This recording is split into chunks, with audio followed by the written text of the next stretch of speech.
Alvin, so what was the last item you bought online? Last item I bought online, probably creatine. Yes, it's for the muscles ko. Yung protein parang ganon. Creatine No, it's different. It's creatine monohydrate. I see. Yeah. What's been your favorite activity of Mr. of Filipinas so far?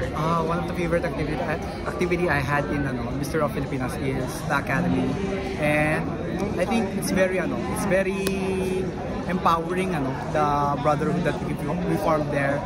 It's very fun. We learned so much, and we learned about TikTok, how we can capitalize it.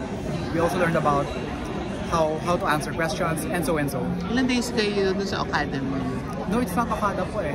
Academy. Academy. Yeah, ilang days yung academy? Around 3 nights. 3 nights sa Cavite. Yeah. Or ba naka-encounter ka na ba ng mga bashing comment or bash online with your journey here in Mr. sa Pilipinas? Wala pa naman sobra. Po so far, unlike sa province. May mga namabash pero... talaga sa province na competition? Yeah. Compare mo ngayon na nasa Mr. sa Pilipinas. So how do you handle like criticism or yung mga ganyan online bashing? Bashing, I take it as a motivation to improve myself and further boosting my I need to improve my confidence as well, because those kind of bashes, those kind of we shouldn't really take it as a negative effect on us, but rather as a positive pushing factor on us, because we can use this as a driving factor to better ourselves. Galing.